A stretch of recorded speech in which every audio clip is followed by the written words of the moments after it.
to just tell the truth and trust in the American people that over time they're going to know what the truth is. Yes, it is time for the truth. Right here, right now. This is the Conservative Syndicate.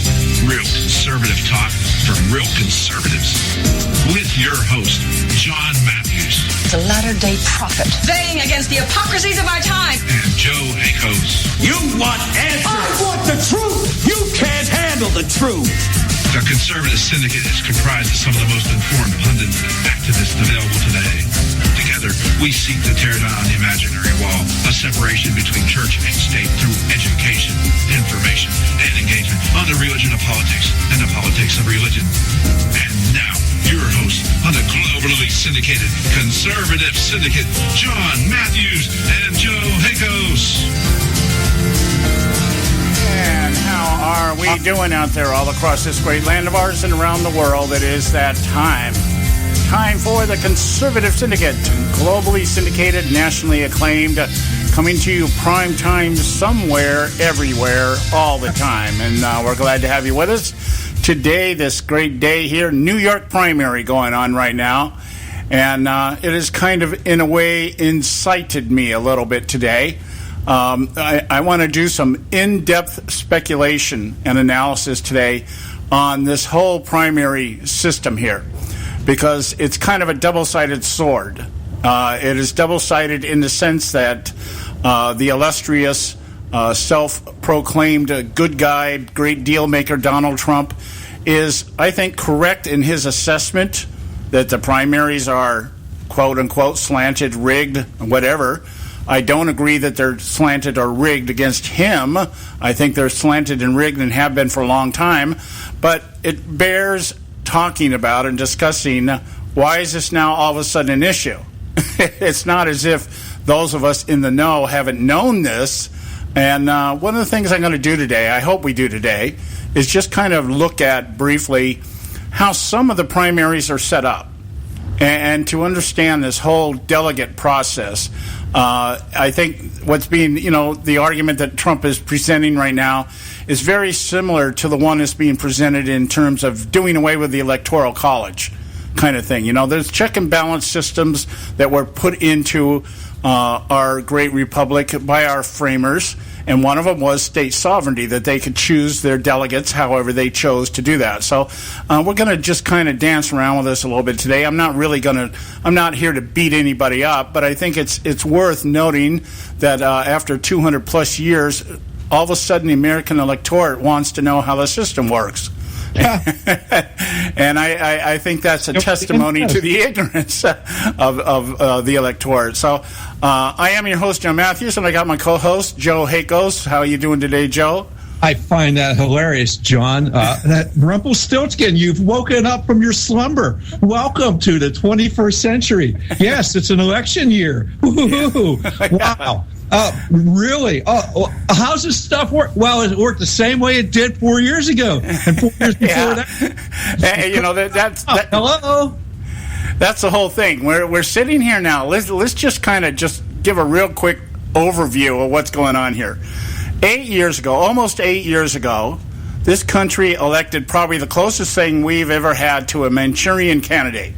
This guy came in with a deeply embedded agenda in him that he'd been raised and mentored in since whatever point in time he decided he wanted to be accepted for being a half white, half black, somewhat American kind of guy. I don't know. I'm saying that not to poke fun at his race, but at his narcissistic overreach. He's kind of like he's overcompensated for low self-esteem by becoming this narcissistic emperor type, that kind of thing. And he came into office basically very little contesting as to who he was. And a lot of it had to do with the media not really vetting him, the public ripe for change. ready to embrace anybody but George Bush kind of thing, was able to come in and present himself as a centralist, clean slate kind of guy who was transparent and was going to unite everybody. We're all going to dance in the land of chocolate drops. Open change. Yeah. And sing Kumbaya as we changed our national anthem to the Coke commercial, that kind of thing. That's where we were going to go. To teach the world. Oh, sorry. Yeah, I'd like to teach the world to sing. Yeah, okay. Perfect harmony.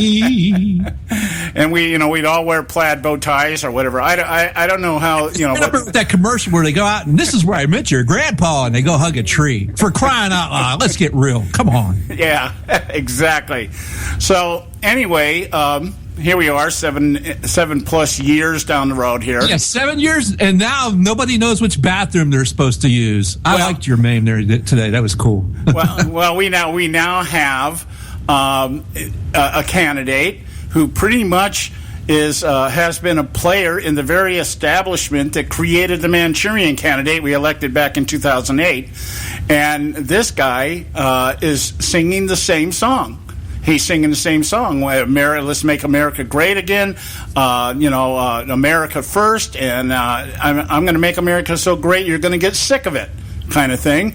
You're going to be tired of being great. You're going to get tired of whining. Winning. Yeah. And so what we've got he's got a large base of people out there who have just disregarded their claimed principles.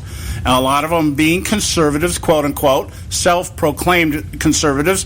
And if I've learned anything in this election process, I doubt I can count the number of people on one hand that I have talked to in the past 2 years, or that can actually explain to me what conservatism is.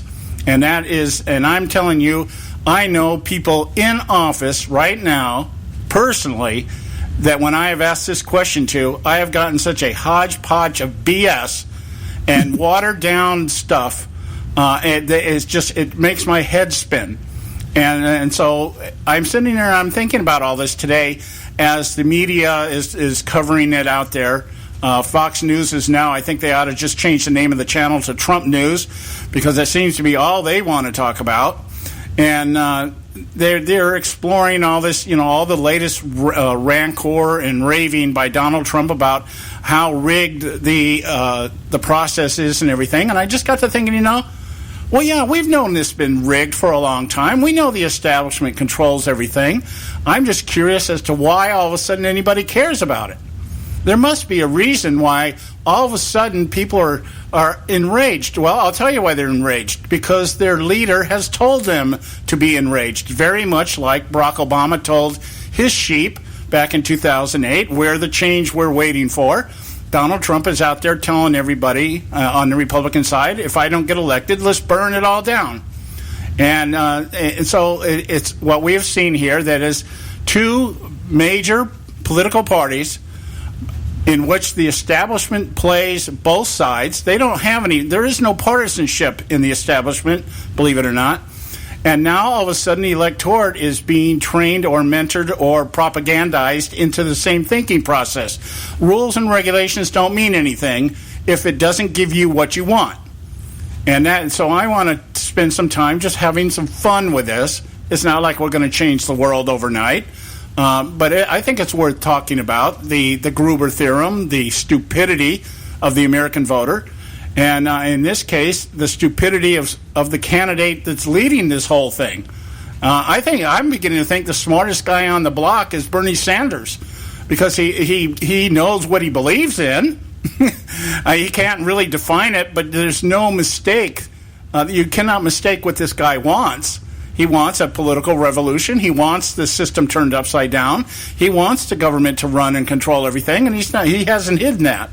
And we're going to talk about that today. We're going to have some fun with it. We're going to talk a little bit more about the Supreme Court arguments yesterday. I got some pretty good information on what took place yesterday. Some of the questions that were posed by some of the justices on the bench to the attorneys representing both sides of this argument. So we'll have some fun with that. And if we have time today, we'll break the surface on the Panama Papers. I'm really been hesitating to get into the Panama Papers because the more I read about this scandal goes deep, far, and wide. I mean, this thing is all over the world, all over the place, and right smack dab in the middle of it are the Clintons and Obama. And I just want to make sure that when I do start talking about it, we have all our ducks in a row here. So you can really understand the depth of the corruption that the Clintons have been able to pull off during the 50, 60 years, whatever, how long they've been in politics. It is amazing. This is it. This is, to me, the mother of all scandals. And when you talk about things like New World Order and all this other stuff, this is how this stuff comes about, through stuff like this. So that's why I hope we get done today. We'll give it our best shot. So anyway, we got to go to our first break here. When we come back, we'll break into the festivities for the day. I'm John Matthews along with Joe Hakos, and you are listening to the Conservative Syndicate. We'll be right back. You can catch all our archives at theconservativesyndicate.net. The Conservative Syndicate. Real conservative talk from real conservatives. When our water heater broke down last month, it was a nightmare. It took 5 hours for the plumber to show up, and he charged us a couple of $100 just to come out. Then it cost another $1,800 to put in the new water heater. By the time it was all said and done, I felt like I'd been taken. But what else could I do? The smartest thing you can do is get a home warranty from American Residential Warranty. Their home warranties pay to repair or replace all your major appliances when they break, and they will break, and at the worst possible time. Call American Residential Warranty right now for free information on home warranties starting at just pennies a day. Don't wait for your refrigerator to stop running or your ceiling fans to stop turning. Call American Residential Warranty right now. Ask how you can save up to 50% on washer and dryer coverage. Just call 1-800-790-5960. That's 1-800-790-5960. Again, 1-800-790-5960. Call now. Prices are for base buildings only. May not be available in some areas. Attention business owners, do you want a stimulus package that really works? Before you spend thousands of dollars more than you should on your next building project, listen to this. General Steel has a stimulus package designed to help you save as much as half the cost of conventional construction on your next building. As much as half. That's right. General Steel can save you thousands of dollars with a pre-engineered steel building designed for your business or church. How about a 50 by 100 foot building for under $30,000? So don't pay thousands more than you should without calling General Steel first, and save as much as half the cost and time of conventional construction. With the projected demand for steel in Japan and China, prices may be skyrocketing. 877-927-3360. 877-927-3360. 877-927-3360. Limited time offer, 24-month commitment, and credit qualification require cancellation fee, auto pay, and paperless billing, and other restrictions apply. If you can't see the difference, why pay the difference? Switch to Dish for the best deal in entertainment. Only Dish brings you the best in entertainment for less than $20 a month. Cut the cable and don't get directed. Switch to Dish because at just $19.99, Dish saves you every time you turn on the TV. It's so simple. The same channels cost less with Dish. So since you can't see the difference, don't pay the difference. Switch to Dish for the best deal in entertainment. Get premium movie channels free for 3 months, starting at just $19.99. Dish saves you every time you turn on the TV. Call now to save with Dish. Dial 1-800-600-1645. That's 1-800-600-1645. The same channels for less than $20 a month. Dish. Call 1-800-600-1645 for details.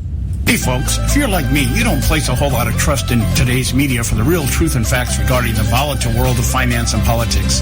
When I want the real scoop on money, I go to the most trusted source I know, my good friend and colleague, Bob Cardoso. Bob is a noted expert with a PhD in international finance who airs his nationally known, globally syndicated show, Robert Cardoso Live, daily, Monday through Friday from 4 to 6 p.m. Pacific Time. With Bob, you'll get the right information at the right time from someone who knows his business and can help you make the right decision concerning yours. Again, Bob airs daily, Monday through Friday from 4 to 6 p.m. Pacific Time. Visit his website at robertcardosalive.com for information regarding stations and topics. That's robertcardosalive.com. Check Bob out. You'll be glad you did.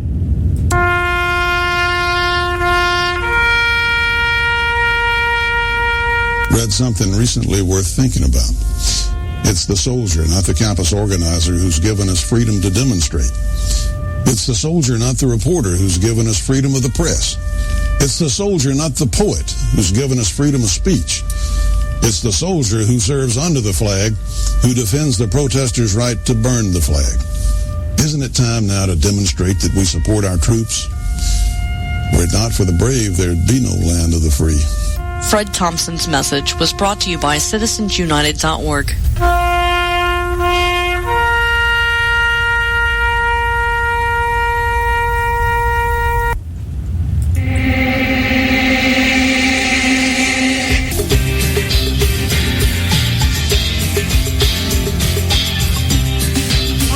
We're back. And if you don't know, you're listening to the Conservative Syndicate, and if you're here not knowing who we are, we'll just assume that it's by divine design that you're here. And I am your host, John Matthews, along with Joe Hakos, my co-host and partner in crime here. And let's just kind of launch into this little thing here about the Trump tizzy fit here, that's going on right now. And of course, let's just kind of talk about why it's happening the way it's happening. Well, obviously, the obvious reason is that Trump has found yet another issue that allows him to anchor himself on mainstream newscasts. It's just another shiny object that's out there. And when the media coverage gets too small or too low or too quiet, things start to level out a little bit. Some of the other candidates might get a little bit more attention than normal. He comes up with some concocted thing, right wing. Hey, maybe we can. Yeah, let's just give him credit for it. Another concocted, vast right wing. Conspiracy to take the election away from him.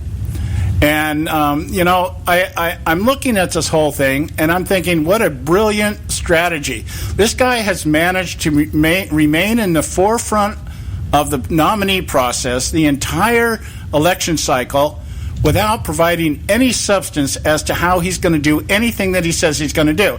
And I know you Trumpsters out there will try to tell me that he has told us what he's going to do. No, he has not.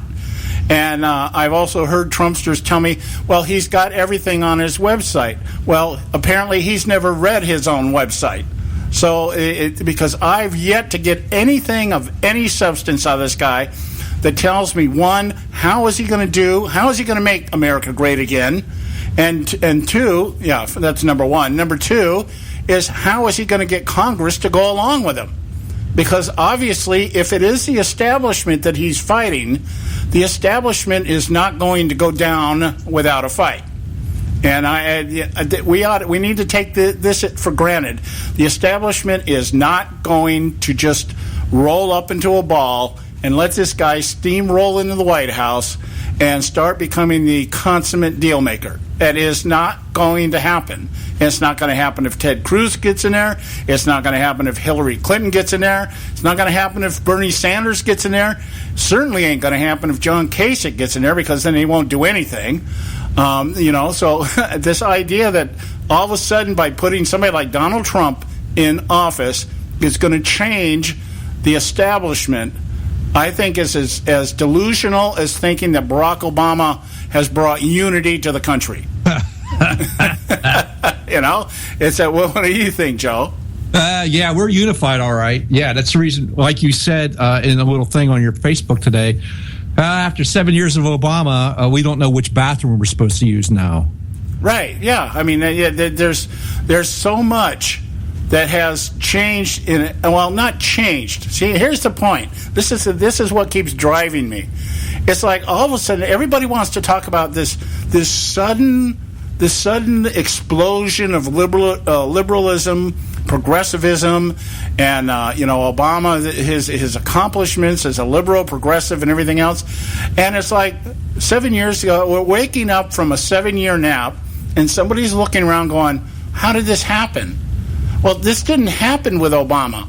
Obama was the guy that was selected to go out and throw as much of this liberal bullcrap against the wall as he could, and let's test it and see how much of it sticks. And I, for one, am just totally flabbergasted at how much has stuck. And it has given us, I think, a major lesson as to what Benjamin Franklin talked about when he responded to Mrs. What was her name? Mrs. Robertson or whatever her name was. Powell. Mrs. Powell, when she said, do we have a monarchy or a republic? He said, you have a republic if you can keep it. And that's really what we're looking at today. I mean, it's prophetic that Franklin, over 200 plus years ago, 235 years ago, was able to utter those words, knowing everything we've given you, it's up to you to keep. And we're now looking at an electorate that is as dumb as I bet you people under tyrannical rule like Russia have more knowledge of the process that goes on in their country. Of course, it's very simplified. You say anything, we blow your head off. But here in the United States, people are actually voting that have no understanding of anything to do with our government in terms of how it was designed, how it was established, why the system is the way it's system, why is the check and balance seems so complicated at times and so unorthodox. Why do we have an electoral college? Why do the states pick delegates? And why don't we just throw everything into a pot? Why don't we just have, like in the Philippines? In the Philippines, I've been watching the Philippine elections. An interesting lesson on how socialist republics operate. And basically, they throw everybody on the ticket. And there's one election. And the person with the most votes wins. And you can have a president from one party, and you can have a vice president from another party. It doesn't make any difference. So they have tickets, but you don't run on the ticket, meaning whoever wins the president doesn't automatically mean that the vice president will be in his or her party. And it is a lesson in what a socialist republic, how it operates and how it runs. And when you see how these politicians interact with their people, all they do is what party is going to give the most to the people that elect them. It's really, that's how their election process is. And even when you see them out campaigning, and the way that they campaign, they're constantly giving away stuff. One of them, the guy that's leading it, I think his name is Duarte or something like that, drives around in his flatbed truck with a canvas over the top, and all of his supporters stand around this truck and they throw crap out to the crowds as they drive through the streets. Oh, we do that here in this country, too. It's usually at a Christmas parade or something like that, Yeah, well, they do this political-wise, and that kind of stuff. And then the media over there controls everything because whenever there's a calamity, the media goes into the communities and gives out water and clothes and food, and everybody that's doing it has the church or the station logo on their T-shirt, so everybody knows where it's coming from. The bags that carry the goods have the station's logo printed on them, so everybody knows that you are now indebted to our network because we're providing you help in time of need.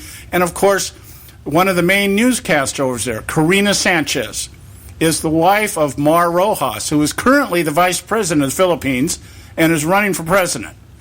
And how she gets on the airways there. Of course, she's taken a leave of absence during the election process.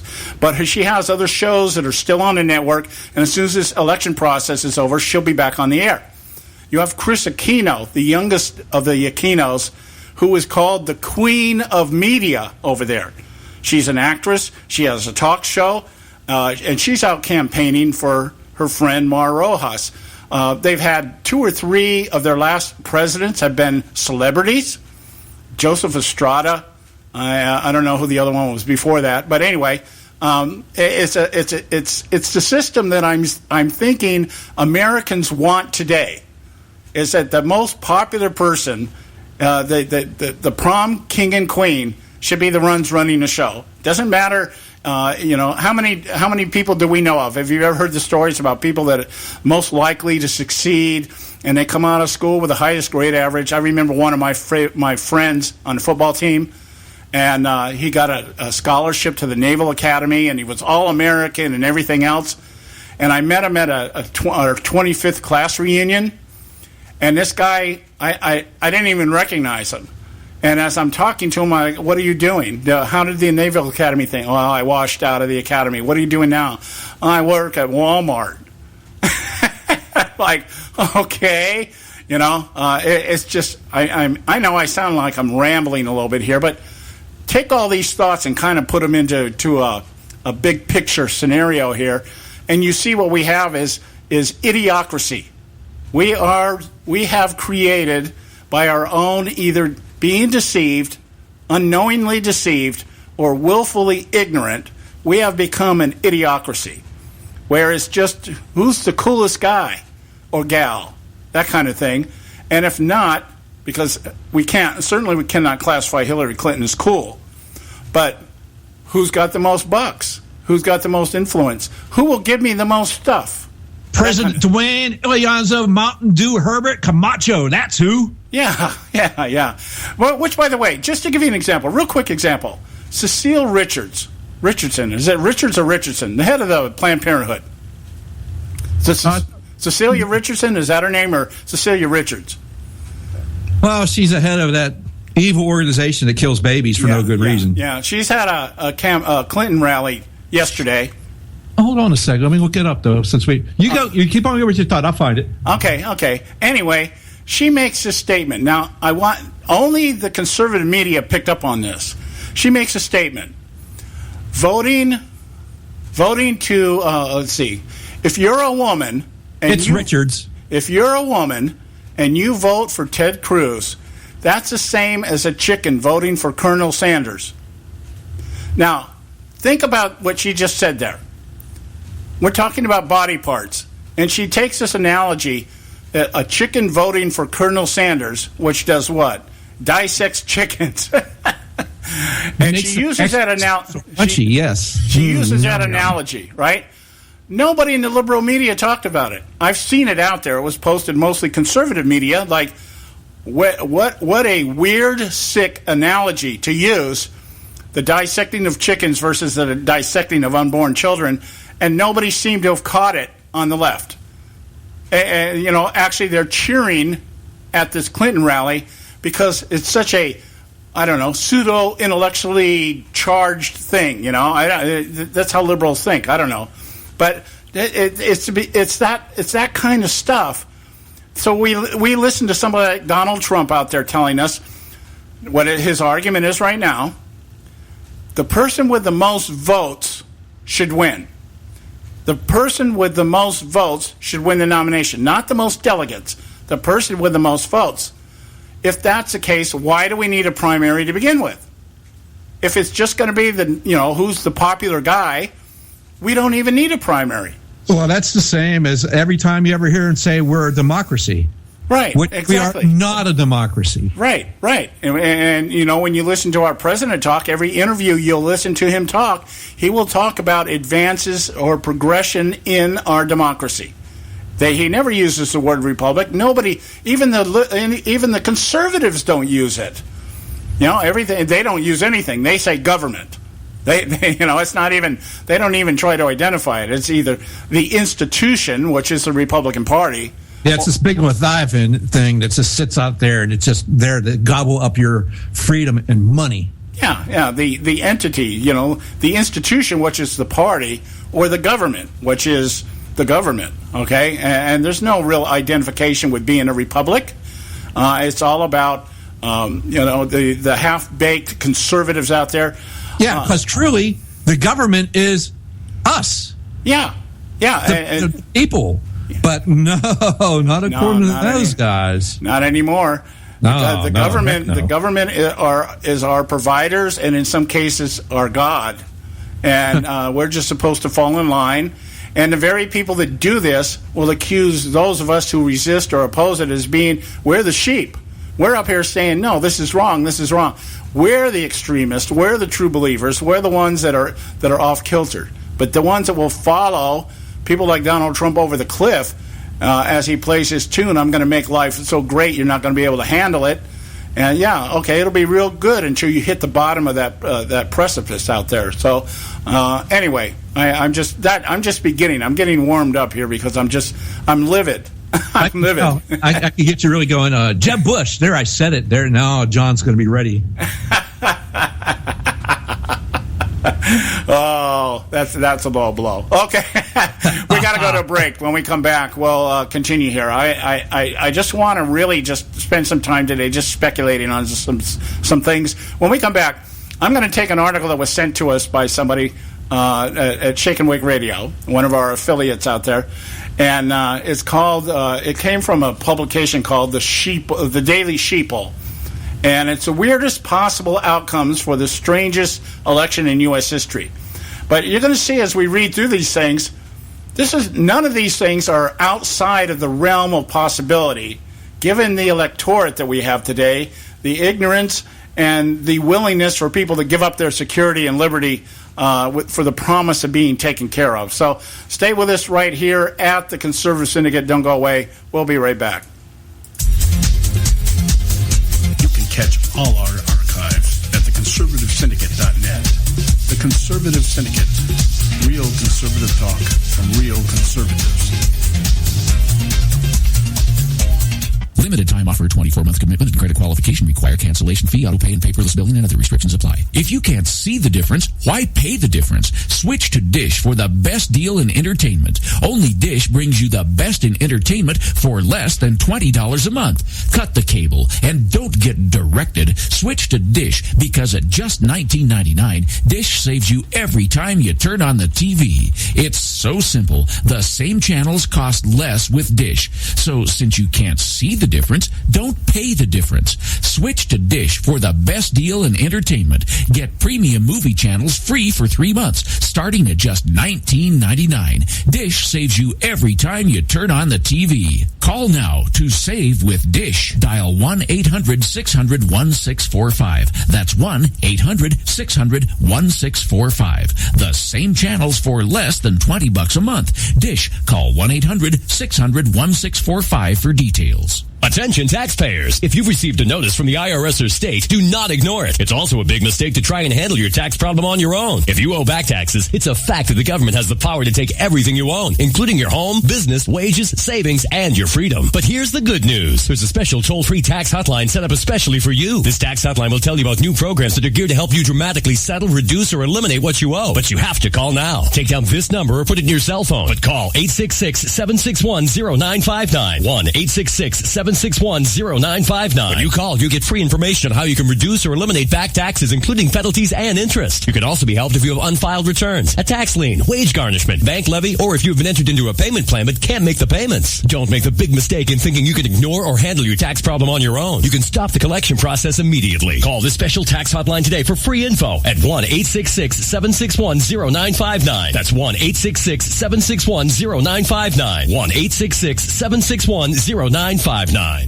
Term life insurance. It can be a powerful way to protect your assets and your family. You work hard to earn and save your money to build a nest egg for the future. Don't let it get wiped out because you didn't plan ahead. Take the time now and make a small investment in $500,000 or more in quality term life insurance. Call the Term Lifeline and let us shop the best companies to give you the lowest rates. We specialize in policies of $500,000 and above. Ask about some of our 10 and 20-year fixed rate plans with guaranteed rates. Call the Term Lifeline right now for your free insurance quote. 800-870-3609. 800-870-3609. You owe it to yourself to protect your family and your assets. Make term life insurance part of that plan. Call the Term Lifeline right now. 800-870-3609. 800-870-3609. Hey folks, if you're like me, you don't place a whole lot of trust in today's media for the real truth and facts regarding the volatile world of finance and politics. When I want the real scoop on money, I go to the most trusted source I know, my good friend and colleague, Bob Cardoso. Bob is a noted expert with a PhD in international finance who airs his nationally known, globally syndicated show, Robert Cardoso Live, daily, Monday through Friday from 4 to 6 p.m. Pacific Time. With Bob, you'll get the right information at the right time from someone who knows his business and can help you make the right decision concerning yours. Again, Bob airs daily, Monday through Friday from 4 to 6 p.m. Pacific Time. Visit his website at robertcardosolive.com for information regarding stations and topics. That's robertcardosolive.com. Check Bob out. You'll be glad you did.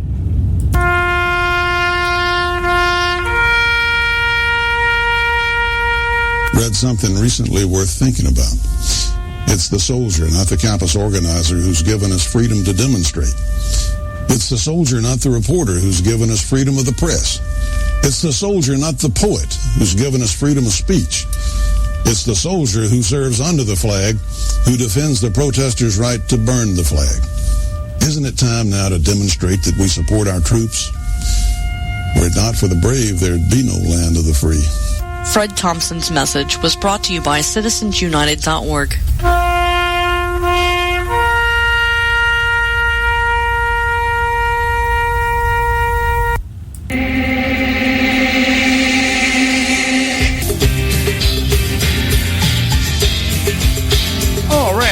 We are back, and I have caught my breath.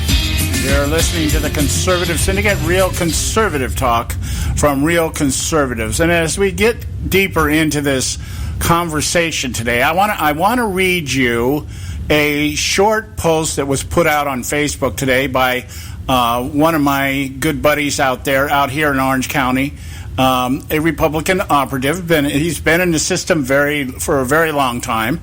Has actually run for Congress a couple times, and it's just I respect this man immensely because he's one of these few people. There's a few people out here in California that have retained their affiliation with the Republican Party, but still stand for true conservatism. And obviously, by doing so, he's run twice for Congress, has not won because he has not had the support of the establishment out here, but he's a man of his word. I think a man that is worth knowing. And I'm going to not give his name just out of respect because I don't know if he would want me to read this, but I will. He says, "You can almost smell the fear in the air. Establishment Republicans, China, Mexico, and many conservative publications are coming to the realization that Donald Trump may actually win the nomination. I don't know who is most surprised, them or Donald Trump. But in all that being said, change is in the air. 50 years of politically correct speech, the lie that that is man-made global warming, attacks on the First and Second Amendments, and the loss of opportunity for the working class has created an anger that is bubbling to the surface.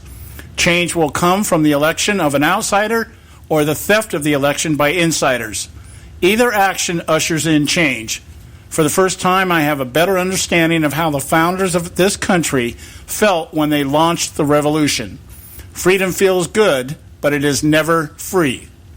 I think a very profound statement and very accurate in terms of what we're facing today.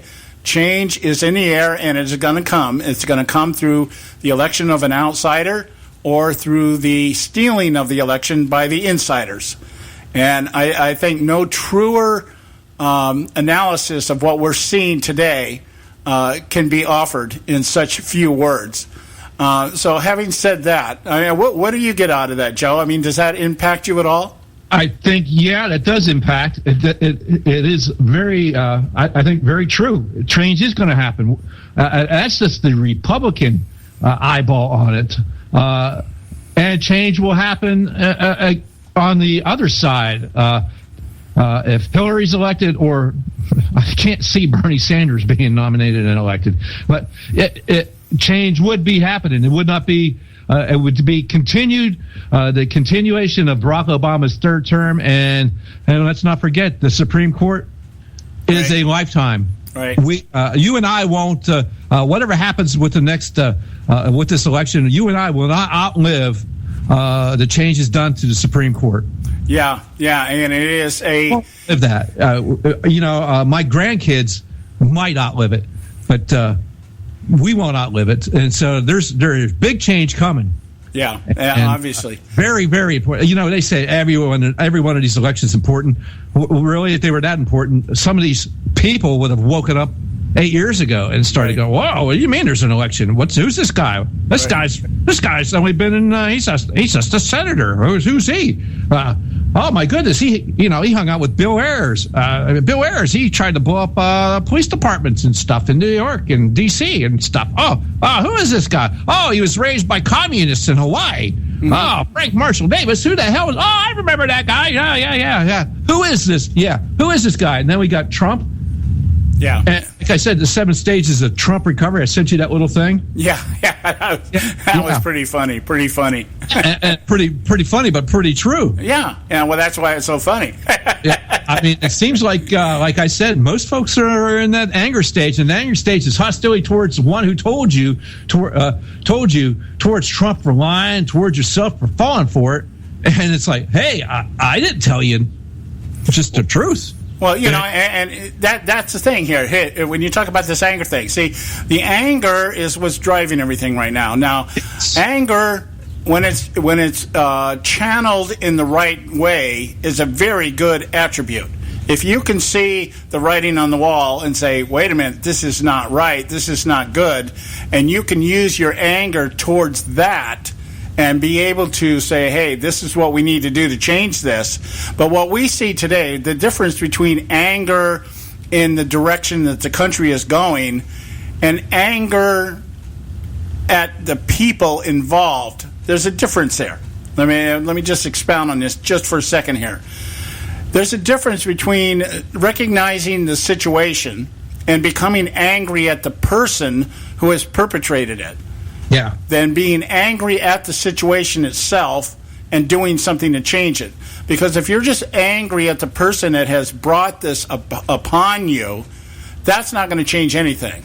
No, that's going to bring you Barack Obama. Yeah, and because one of two things I have found about taking offense to things.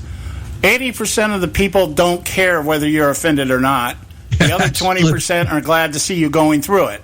Yeah. So it doesn't what you have to do is be able to grasp the reality of what's going on. You have to gather your reasoning, and you have to say, okay, how do we go about setting this back to the right course? That's not what's going on right now in the Republican Party. The Democrat Party, I just leave them to their own resources because their people are too stupid to understand what's going on anyway. And it doesn't. Well, yeah, they're just talking. They'd be talking to a brick wall with those folks. Yeah, so I'm going under the assumption that most people are quote unquote Republicans because they have some sense of empirical reasoning. They can look at the evidence and say, "Oh, this needs to change." And for the most part, I think most of the Trumpsters out there are like this. They see it and they go, "Oh yeah, this guy is saying what I believe, and he's calling for what I know to be true." Unfortunately, your ignorance factor of just grabbing onto this guy's coattail and saying, yeah, Donald, take us wherever you want to go, is wrong because you have no idea where this guy wants to really take you. You have nobody has yet to give me a good explanation as to why Donald Trump, who doesn't need to do this by his own admission, why is he doing it? Is it because he wants the country to be great again? No, I really don't think so. Not when you spend 40 years supporting the people that brought us to this place. I can't buy into the argument that he wants to make America great again. I think it's John to save his own hide, and I say that because without if he lets somebody else take this election, especially a Democrat, he knows for a fact that they're going to take him down. Yeah. They're going to take him and all his buddies down. Everybody that's like him that has wealth in this country will be brought to their knees. Yeah, I agree. And I think it's just out of own self-preservation. Yeah, and I think it's that, to me, it's and self-preservation, along with the same narcissistic grind that we have in our current president. This idea of just thinking, I can do this because I am who I am. Yeah, that's just an added bonus, I think. Yeah. And, I put up a cartoon the other day that I don't know if you've ever seen that movie, Guardians of the Galaxy. Yes, I have. Yeah, it's a funny movie. My favorite character in there is Groot. Yeah, the tree dude. Yeah.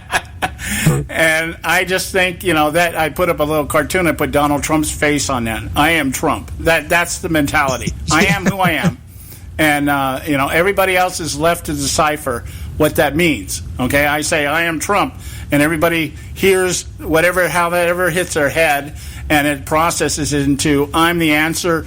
I'm an idiot. Whatever your views are on Trump, it translates or processes that way. But anyway, I want to. Oh, we got to go to break here. It's already time's flying. I must be having fun today because it's going by so fast.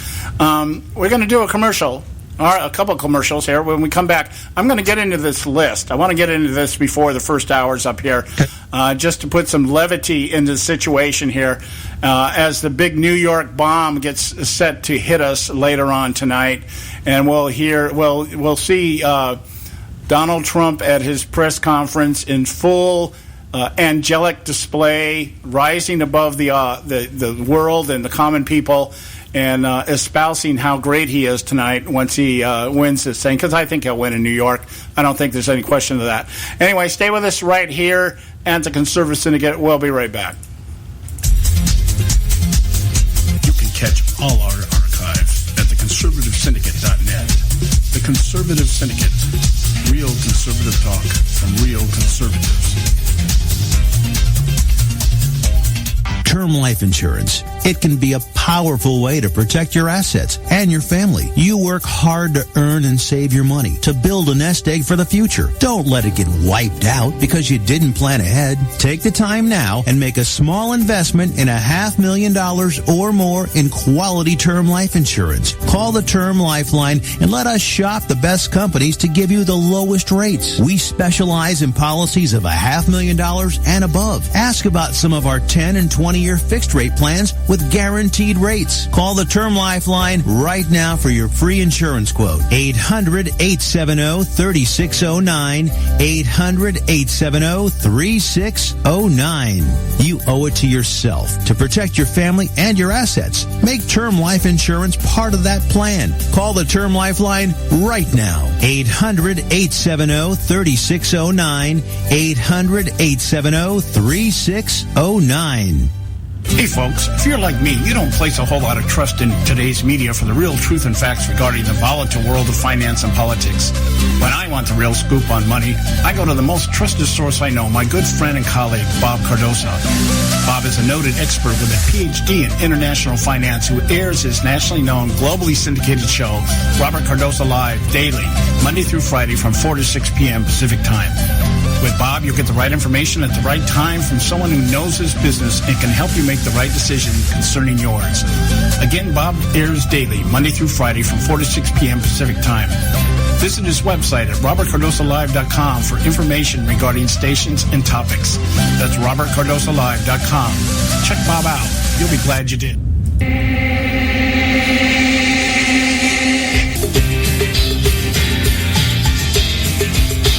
Okay, hey, we're back. You're listening to the Conservative Syndicate, real conservative talk from real conservatives. I'm your host, John Matthews, along with Joe Hakos, my co-host and partner in crime. Let's get into this little piece here that was sent to us by Rick and Annie over at Shake and Wake Radio. And I've been looking at it over the last couple of days, and as is normally the case, I've got to find the right time to put this stuff in. Sometimes I want to do something right away, but it takes us so far off where we're going at the moment, so I have to wait. Everything's a matter of timing. And I think that's really evidenced by the fact that we've got what we've got going on today in the electoral process. The timing of Barack Obama, which has led to the timing of Donald Trump, which has led to the timing of our eventual imminent demise if we don't change this. I don't know. I don't know how it's going to go. I don't know. Maybe we need to go into captivity before we understand or appreciate the value of freedom. But anyway, this is an article that came out of the Daily Sheeple, written by Brandon Smith back on April 15th. That was last week, Friday, I believe. And I'm not going to do so much. I'm not going to read so much of it in terms of the introduction to what he is putting out here.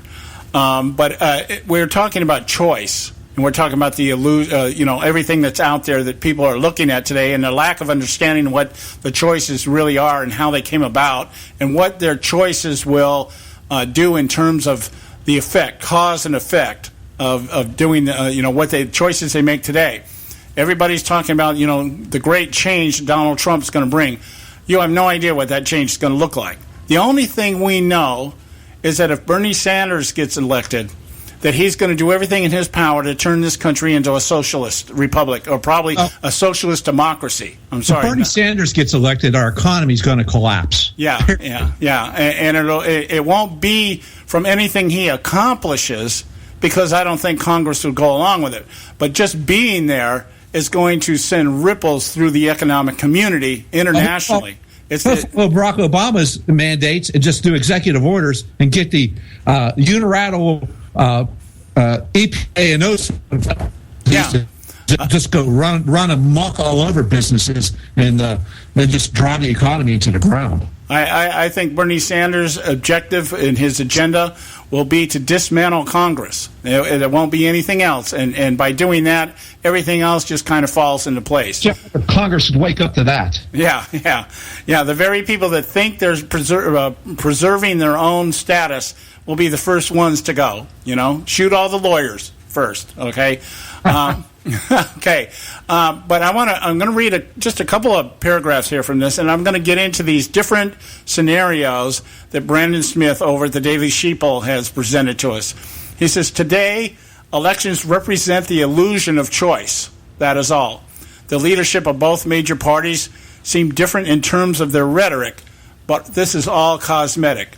Underneath the talk, Democrat and Republican leaders are nearly identical in their support for bigger government, more centralization, less constitutional protections, more globalism, more power to international banks and central banks, and less transparency and accountability.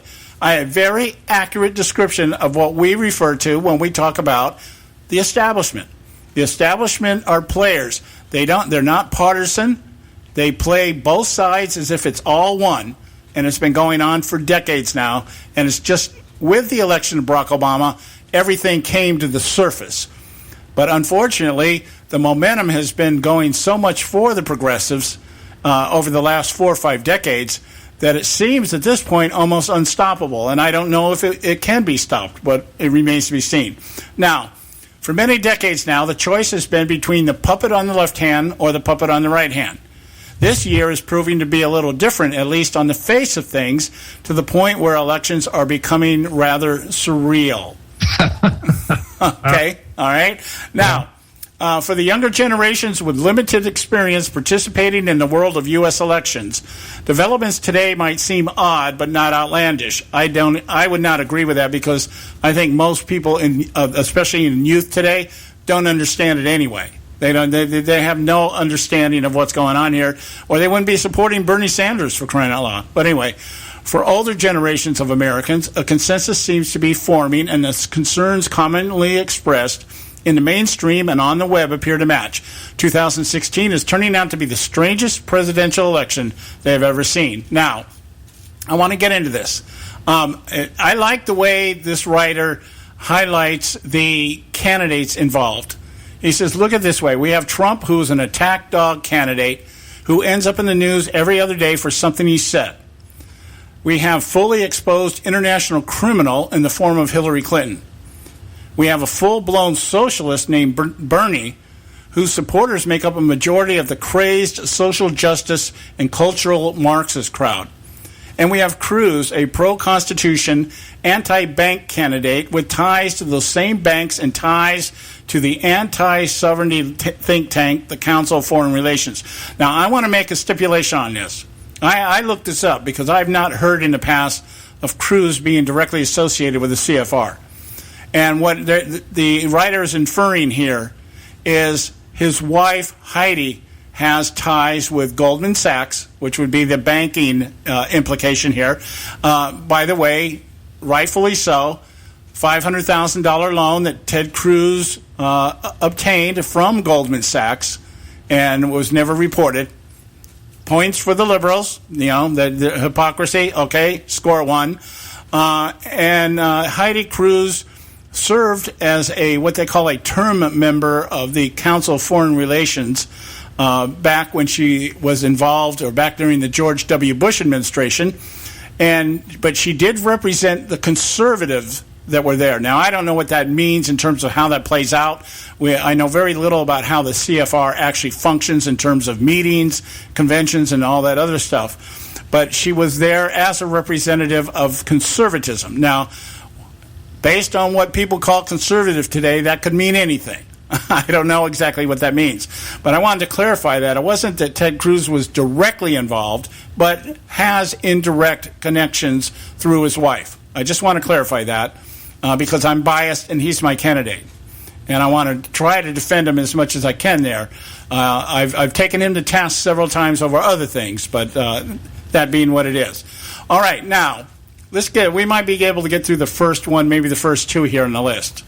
And I'm going to give the thing, I'll give it, and then I want you to comment on it, Joe, because you have a tendency to think better, clearer off the top of your head on this stuff. Okay. Okay. We could end up with a 3 or 4-way race. Trump has suggested in the past that he might run as an independent candidate. All right, let's say the convention comes and goes and he doesn't end up with a nomination. He decides to run as something other than what he has registered as to run for president. The same thing with Bernie Sanders. There's talk out there that people are saying if Sanders doesn't get the nomination, I'm not voting for anybody. And Sanders is being pushed to go third party if that happens. Please do that, Bernie. Yeah, I hope he does. I mean, it really wouldn't bother me if either one of them do. Well, it bothered me if Trump went to third party.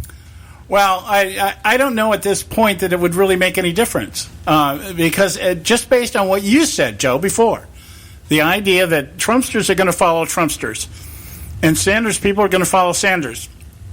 So what have we really lost?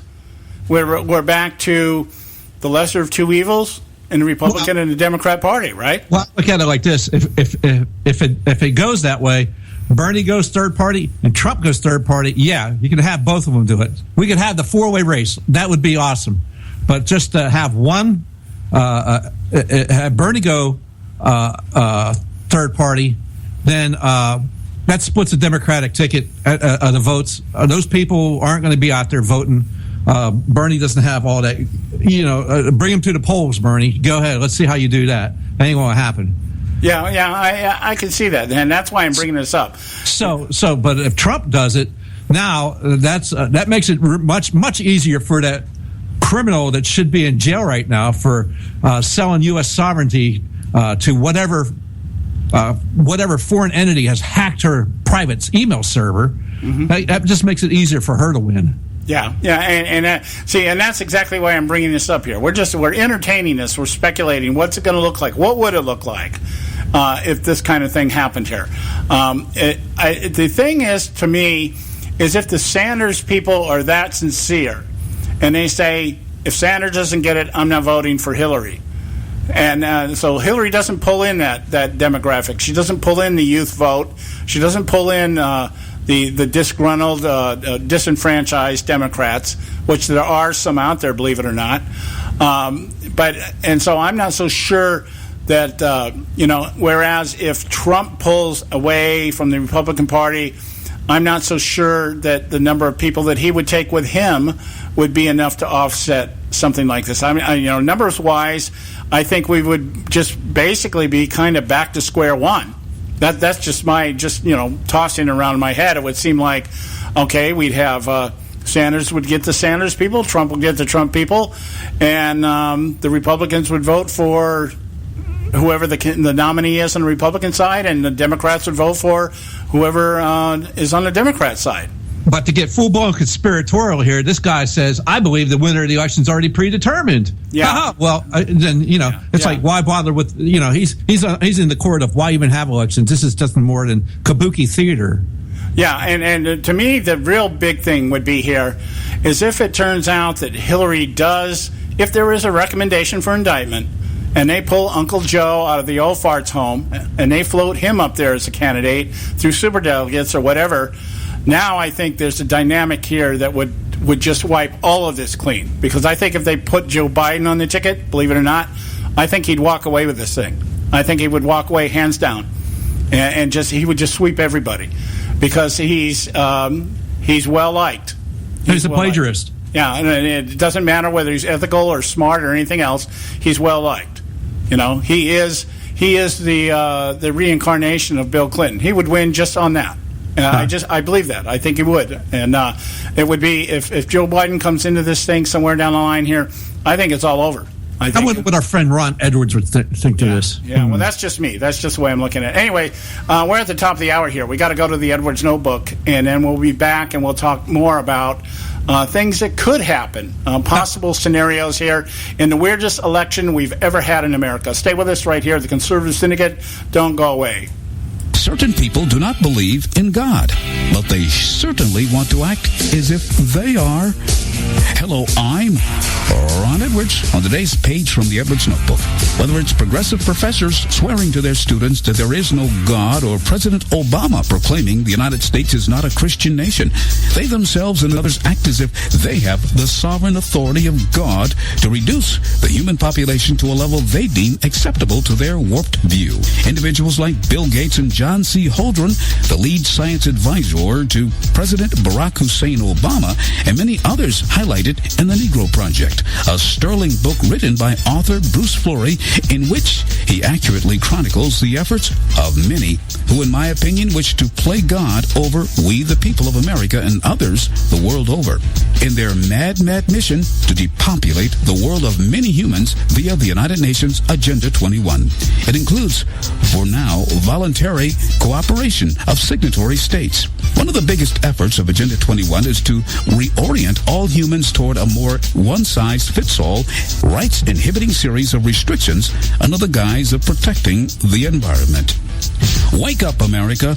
Remember, those who deny the existence of God are most likely to deny your unalienable rights. I'm Ron Edwards. You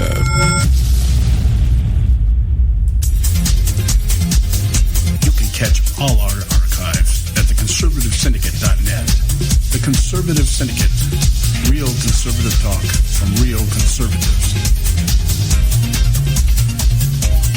When our water heater broke down last month, it was a nightmare. It took 5 hours for the plumber to show up, and he charged us a couple of $100 just to come out. And then it cost another $1,800 to put in the new water heater. By the time it was all said and done, I felt like I'd been taken. But what else could I do? The smartest thing you can do is get a home warranty from American Residential Warranty. Their home warranties pay to repair or replace all your major appliances when they break, and they will break, and at the worst possible time. Call American Residential Warranty right now for free information on home warranties starting at just pennies a day. Don't wait for your refrigerator to stop running or your ceiling fans to stop turning. Call American Residential Warranty right now. Ask how you can save up to 50% on washer and dryer coverage. Just call 1-800-790-5960. That's 1-800-790-5960. Again, 1-800-790-5960. Call now. Prices are for base buildings only. May not be available in some areas. Attention business owners, do you want a stimulus package that really works? Before you spend thousands of dollars more than you should on your next building project, listen to this. General Steel has a stimulus package designed to help you save as much as half the cost of conventional construction on your next building. As much as half. That's right. General Steel can save you thousands of dollars with a pre-engineered steel building designed for your business or church. How about a 50 by 100 foot building for under $30,000? So don't pay thousands more than you should without calling General Steel first and save as much as half the cost and time of conventional construction. With the projected demand for steel in Japan and China, prices may be skyrocketing. 877-927-3360. 877-927-3360. 877-927-3360. Hey folks, if you're like me, you don't place a whole lot of trust in today's media for the real truth and facts regarding the volatile world of finance and politics. When I want the real scoop on money, I go to the most trusted source I know, my good friend and colleague, Bob Cardoso. Bob is a noted expert with a PhD in international finance who airs his nationally known, globally syndicated show, Robert Cardoso Live, daily, Monday through Friday from 4 to 6 p.m. Pacific Time. With Bob, you'll get the right information at the right time from someone who knows his business and can help you make the right decision concerning yours.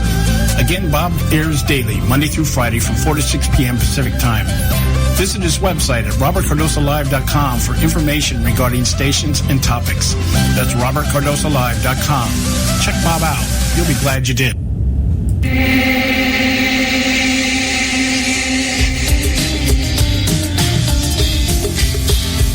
Hey, all you can do is just tell the truth and trust in the American people that over time they're going to know what the truth is. Yes, it is time for the truth. Right here, right now. This is the Conservative Syndicate. Real conservative talk from real conservatives. With your host, John Matthews. The latter-day prophet. Baying against the hypocrisies of our time. And Joe Hakos. You want answers. I want the truth. You can't handle the truth. The Conservative Syndicate is comprised of some of the most informed pundits and activists available today. Together, we seek to tear down the imaginary wall, a separation between church and state through education, information, and engagement on the religion of politics and the politics of religion. And now, your host on the globally syndicated Conservative Syndicate, John Matthews and Joe Hakos. Hey, we're back, hour 2 here at the Conservative Syndicate, and I'm glad you stuck around. If you're just joining us, this is the Conservative Syndicate. I'm John Matthews, your host, mad prophet of the airways, on a mission from God, and that mission is to tear down the imaginary wall of separation between church and state, along with my co-host, Joe, You Can't Handle the Truth, Hakos, and we do it through education, information, and engaging you, our listening audience. Now, we were talking just before the break about these scenarios coming out of, what's this guy's name again? Brandon Smith over at the Daily Sheeple.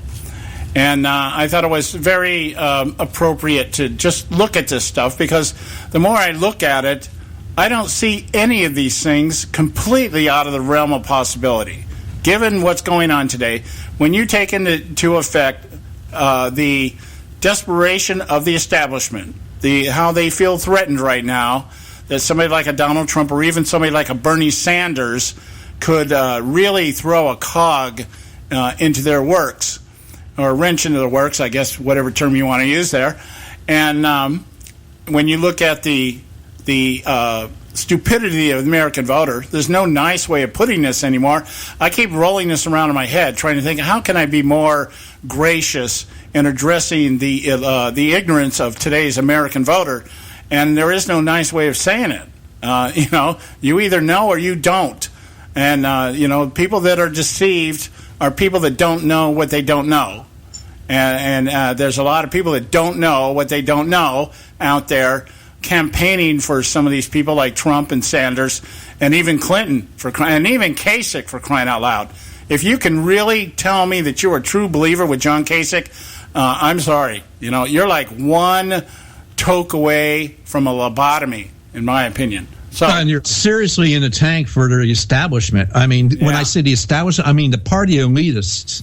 Yeah, there's your true believer in that regard there. Yeah, I mean, you are John. You should clone. You believe that we should clone John McCain and Mitt Romney and have their unwed children come out and run for president.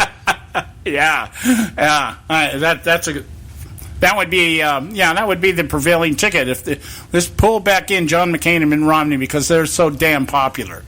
And they have such a chance of winning. So yes, absolutely. They can't lose. But then really and with their little Bob Dole on top of it. Yeah, the apple dumpling gang, that kind of thing. Okay, we had talked about the four-way race. That's where we got before the break here. Yeah, the idea that our outsiders could possibly, since they're being treated so bad by the establishment, end up going their own way and running third party. Bernie Sanders, I guess, you know what he should do? He should run, if he runs third party, hook up with Roseanne Barr. And there's your VP nominee right there. Now, you know why I say that? Do you know in the 2012 election, Roseanne Barr and Cindy Sheen, right? They ran on some weird ticket. I don't know, the American Liberal asshats ticket or something like that. And they came in 6th place. Can you believe that? That they got enough votes to register 6? There were actually 26 people on the ballot in 2012 running for president, believe it or not. And Roseanne Barr and Cindy Sheen, white trash with money, I think is how Roseanne Barr once described herself. I'm your worst nightmare. I am white trash with money. And they came in 6th place. Now, I don't know if that means, 14 votes. Yeah, exactly. What I mean, 6th place of... But 6th place is... What, 6th relatives? Place, Anyway, okay, so 3 or 4-way race. If the two outsiders, supposed outsiders, go third party. If they hold true to what they've been saying, and which is what I mean, Trump has people out there supporting the fact that he wants people to stop the Colorado and Wyoming delegates from going to Cleveland for the convention. Yeah. I mean, actually have people out there working towards that. Yeah, and he has actually referred to the idea that if he doesn't get the nomination, we're going to have riots and this, that, and the other. Whereas, on the other hand, if he gets a nomination, we're going to have riots. It's just a matter of what group is going to riot. Yeah. Who's going to be really upset to want to go burn it down? So that's interesting on that in that regard. But here we got, I think if that did go that scenario, it might just be a massive crapshoot. Who knows? Who knows how that would? We've got enough people. It's not like when Ross Perot ran as an independent. There weren't enough people that were open to, discarding the establishment and jumping onto a new train going down the track. But now, who knows, man? We've got conservatives that don't even know what conservatism is. We've got Republicans that are telling us that it's okay. Rhino really represents the Republican Party. We've got the leftists out there in the Hillary camp that don't know their head from their butt. And we've got the Sanders people who are saying, "Hey, let's burn it all down." There's enough factions out there that who knows how this would work out. It'd be hard to say with a 4-way, but whatever. I think. Look, these people don't have enough gumption, they don't have their acts together to go work out of Colorado to get votes and work on delegates, or even get themselves registered so they can vote for their daddy in a presidential race. Yeah, I know. And I'm going to try to get to that at the bottom of the hour here when we get through this. And I want to talk about this delegate makeup. Joe and I received something today that I just think is just outstanding in terms of actually explaining how the delegate process works. And we're going to try to share that with you. I'm going to be winging it because it was just sent to me just before we came on the air. But we'll get to that a little bit later. Right now, we're in a short segment here. Got to take a quick break. We'll be right back. Stay with us right here at the Conservative Syndicate. You can catch all our archives at theconservativesyndicate.net. The Conservative Syndicate. Real conservative talk from real conservatives. Prices are for base buildings only. May not be available in some areas. Attention business owners, do you want a stimulus package that really works? Before you spend thousands of dollars more than you should on your next building project, listen to this. General Steel has a stimulus package designed to help you save as much as half the cost of conventional construction on your next building. As much as half. That's right. General Steel can save you thousands of dollars with a pre-engineered steel building designed for your business or church. How about a 50 by 100 foot building for under $30,000? So don't pay thousands thousands more than you should without calling General Steel first, and save as much as half the cost and time of conventional construction. With the projected demand for steel in Japan and China, prices may be skyrocketing. 877-927-3360. 877-927-3360. 877-927-3360. Hey folks, if you're like me, you don't place a whole lot of trust in today's media for the real truth and facts regarding the volatile world of finance and politics. When I want the real scoop on money, I go to the most trusted source I know, my good friend and colleague, Bob Cardoso. Bob is a noted expert with a PhD in international finance who airs his nationally known, globally syndicated show, Robert Cardoso Live, daily, Monday through Friday from 4 to 6 p.m. Pacific Time. With Bob, you'll get the right information at the right time from someone who knows his business and can help you make the right decision concerning yours. Again, Bob airs daily, Monday through Friday from 4 to 6 p.m. Pacific Time. Visit his website at robertcardosolive.com for information regarding stations and topics. That's robertcardosolive.com. Check Bob out. You'll be glad you did.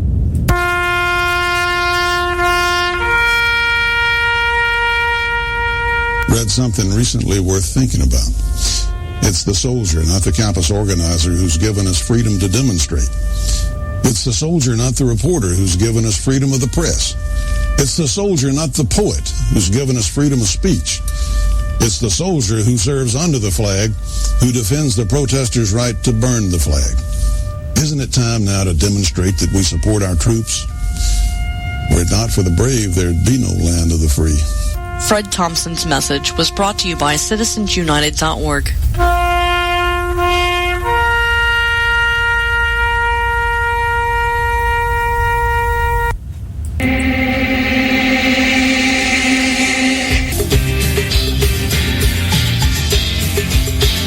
And we're back, and you're listening to the Conservative Syndicate, Real Conservative Talk from Real Conservatives. I'm your host, John Matthews, along with my co-host, Joe Hakos, and I want to get into this article. I know, sometimes I feel like our show is like some of these soap operas that are out there, where you get to the point where the villain is about to be revealed or caught or something like that, and then they go to a commercial break, and then you come back and there's a little bit more, and then they go to another commercial break.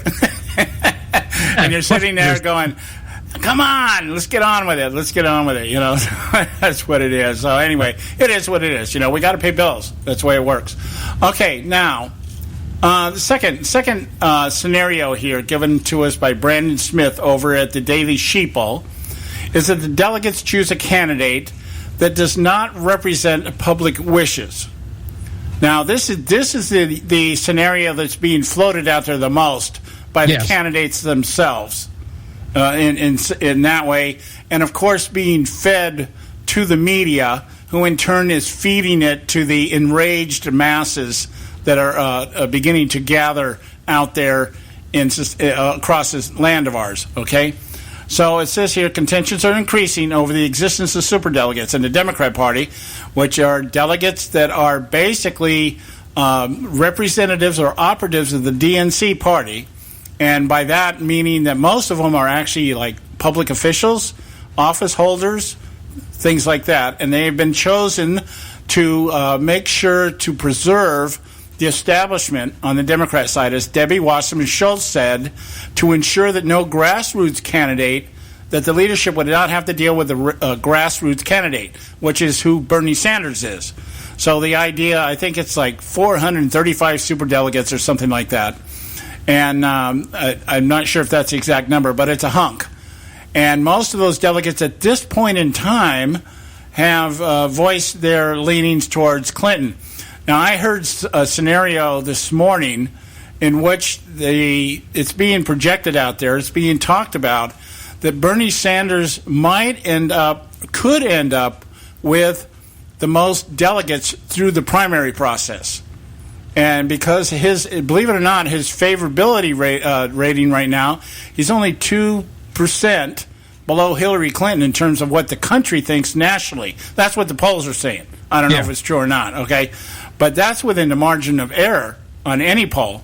And so we could say, in terms of what the national polls are saying, this is a dead heat in terms of delegates, actual delegates that are being accumulated through the actual delegate process, the primaries and caucuses. The superdelegates are unbound. They can go wherever they want, and most of them, for the most part, have been bought and paid for, okay, by the Democrat Party. Yeah. So the idea being is that Bernie Sanders wins the nomination through the delegate count, or Donald Trump wins the nomination through the delegate count, or as he's claiming right now, the most actual votes, the total number of votes that are being cast, and he's got the most. And in the minds of these candidates, they think that they should be the nominee, and the party comes up, the establishment comes up and says, nope, we're going to do it our way. And you have, the outlandish side on the right is what, Paul Ryan and Mitt Romney or something like that, or, John Kasich and Lindsey Graham or some weird combination like that. So it says here with the superdelegates, we have the Democrats would use superdelegates to ensure that Bernie Sanders doesn't make it.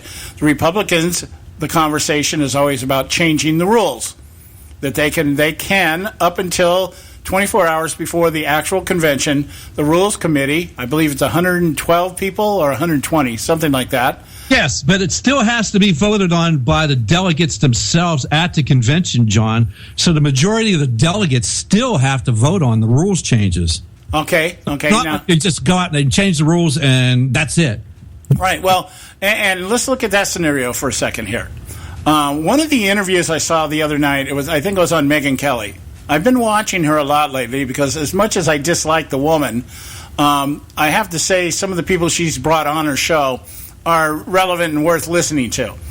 And she brought on, I forget her first name, but her last name is Romney. And she is the head of the Republican Party in Michigan. She is Mitt Romney's niece.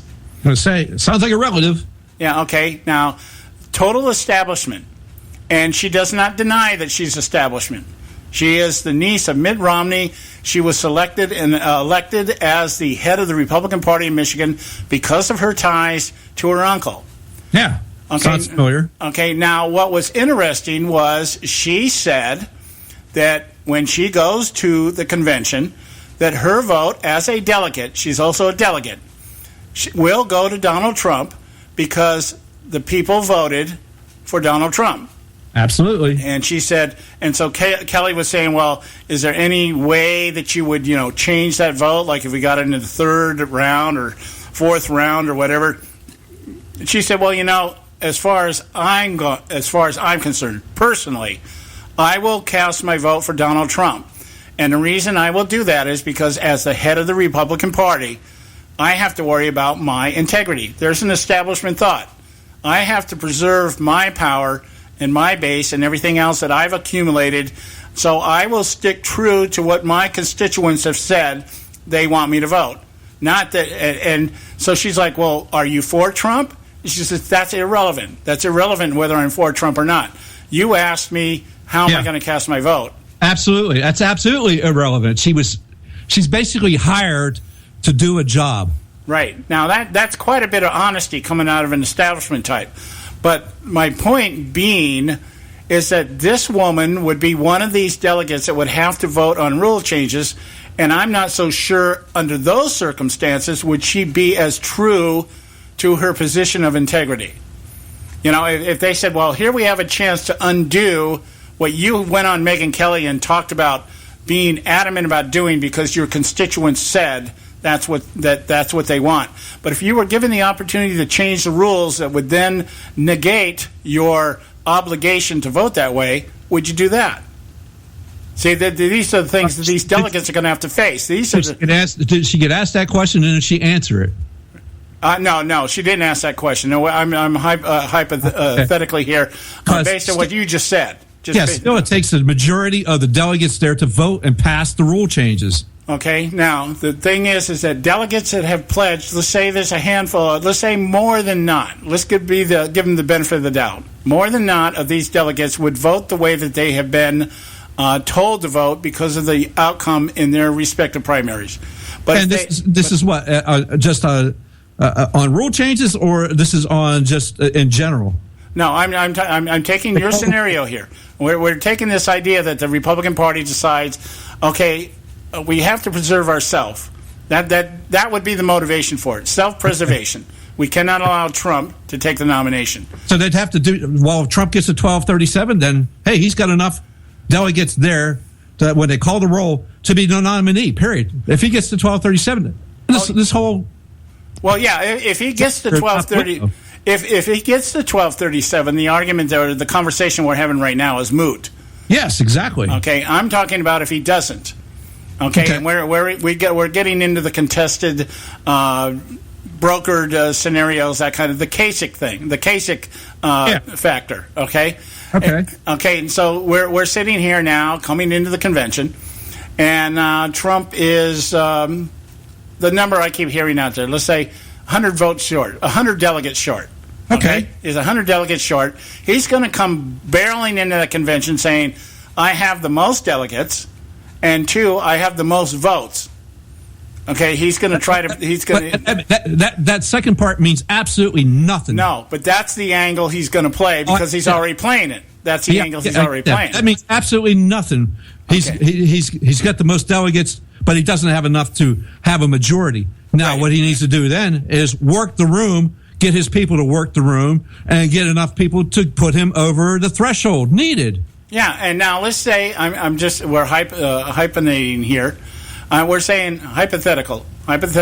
He starts working the room, and he presents both of these arguments. I've got the most delegates. I'm only 100 short or whatever. I've had the most total votes, and let's say that it sways enough delegates to go the other way.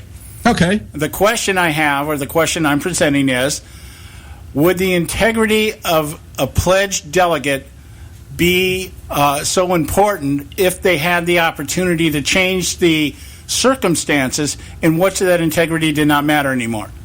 But some of the rules dictate that they up to like three votes. Mm-hmm.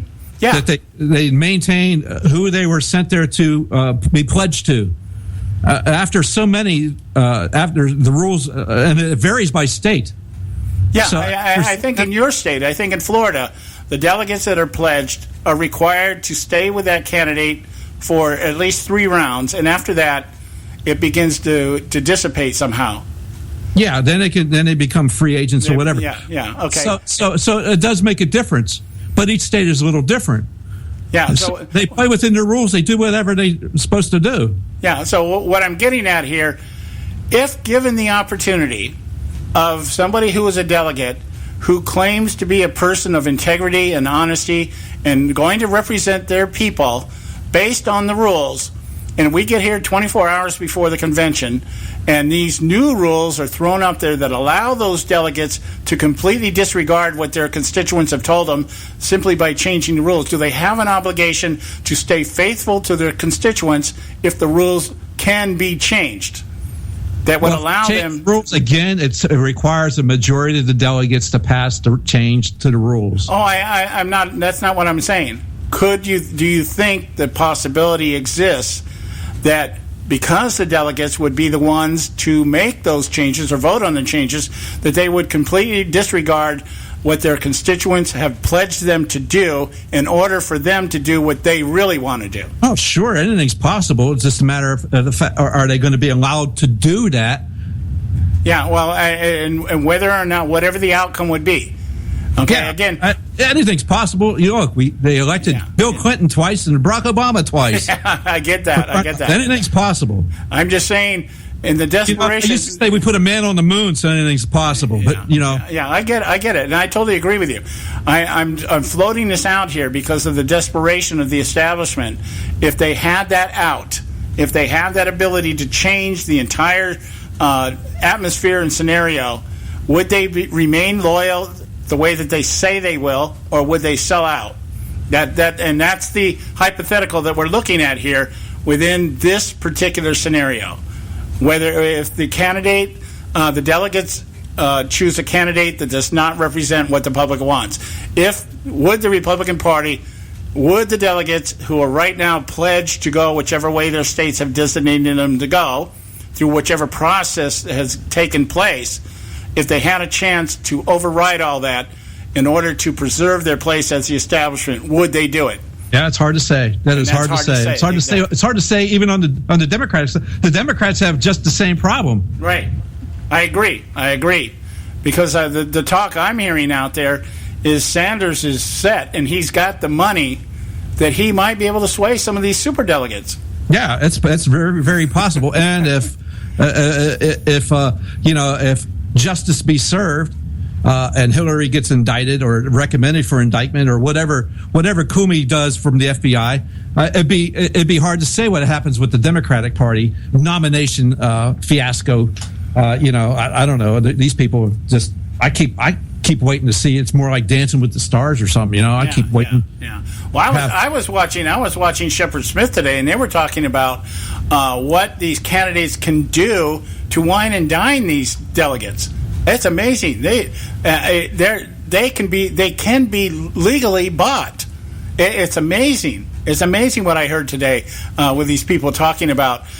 There's rules as to how they can be bought, but they can be bought. Yeah, that's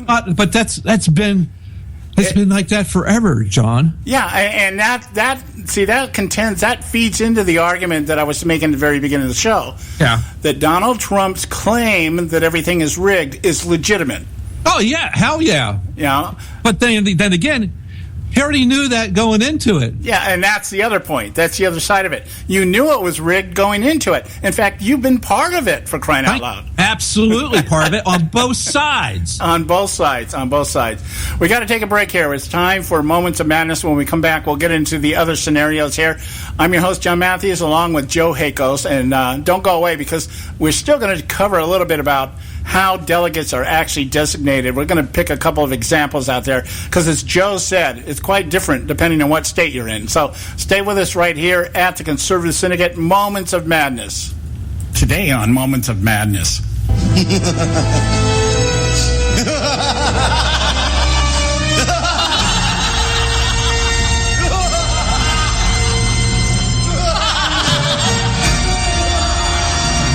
Donald Trump's current claims after his loss in the Colorado caucus that the establishment has rigged the primary against him is nothing more than political theater to keep his sheep enraged, the media entranced, and his opposition neutralized. Trump and his campaign people knew the rules, or should have known them. These rules Colorado has employed to pick their nominee have been around since 1912, so the idea they were designed to keep him from obtaining the required 1,237 delegates is as absurd as his candidacy itself. The fact there are those in Colorado now claiming disenfranchisement only exemplifies the Gruber theorem. The stupidity of the American voter is in full effect. That said, what does bear noting, what continually upsets the GOP political establishment is not Trump's audacious personality, his confrontational demeanor, or his lack of political understanding of policy outside the concept of deal-making. They have shown a propensity for working around ineptness for at least 5 decades now. What upsets the establishment is the fact Trump is an establishment type who has decided to double-cross his, up to this point, pretty much out-of-sight co-conspirators. The fervor that now runs as rampant through the GOP establishment as a streaker at the Super Bowl reminds me of the second adaptation of the movie The Manchurian Candidate, released in 2004, starring Liev Schreiber as former Sergeant and now Congressman Raymond Shaw, Denzel Washington as Major Bennett Marco, Shaw's former commanding officer, and Meryl Streep as Congressman Shaw's mother, Senator Eleanor Iselin. The 2004 film updated the conflict and brainwashing to the Persian Gulf War in 1991, emphasized the science fiction aspects of the story by setting the action in a dystopian near future, coincidentally implied to be 2008, had a U.S. corporation called Manchurian Global as a perpetrator of the brainwashing and conspiracy instead of foreign communist groups, and dropped the Johnny Insulin character in favor of making both Shaw and his mother elected politicians. What I am reminded of when analyzing the current establishment reaction to Trump, and even Cruz to some degree, is an almost eerie portrayal of Shaw's mother, Eleanor, as an establishment type, willing to sacrifice her own son as a means to an end in the plot to have her own son become president by placing him on a ticket as VP, only to have the newly elected president assassinated on the night he wins the election, thus placing him in the White House, complete with a brain implant that causes him to do whatever his programmers want. I'm not saying Trump is a Manchurian candidate by any stretch. If he is, somebody certainly crossed their wires. I do, however, contend Trump is actually an establishment type that has decided to double-cross those with whom he once conspired, in this case, the GOP establishment. In much the same manner, Congressman Shaw programmed his own assassination in lieu of the president-elect to put to an end the conspiracy to take over the government via a coup when he discovers he's being played as a pawn. It remains to be seen if Trump actually makes it all the way to the White House. I can't help but wonder if he does, who among the elites will be the one called to duty to take him out? Who knows? But then again, with all that's going on, both sides of this contest, we might discover Uncle Bernie is really the Manchurian candidate. This is John Matthews for Moments of Madness.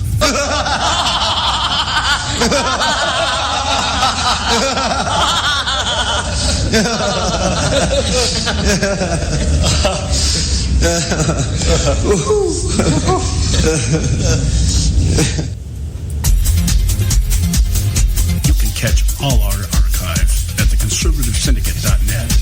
The Conservative Syndicate. Real conservative talk from real conservatives. Term life insurance. It can be a powerful way to protect your assets and your family. You work hard to earn and save your money to build a nest egg for the future. Don't let it get wiped out because you didn't plan ahead. Take the time now and make a small investment in $500,000 or more in quality term life insurance. Call the Term Lifeline and let us shop the best companies to give you the lowest rates. We specialize in policies of $500,000 and above. Ask about some of our 10 and 20-year fixed rate plans with guaranteed rates. Call the Term Lifeline right now for your free insurance quote. 800-870-3609. 800-870-3609. You owe it to yourself to protect your family and your assets. Make term life insurance part of that plan. Call the Term Lifeline right now. 800-870-3609. 800-870-3609. Hey folks, if you're like me, you don't place a whole lot of trust in today's media for the real truth and facts regarding the volatile world of finance and politics.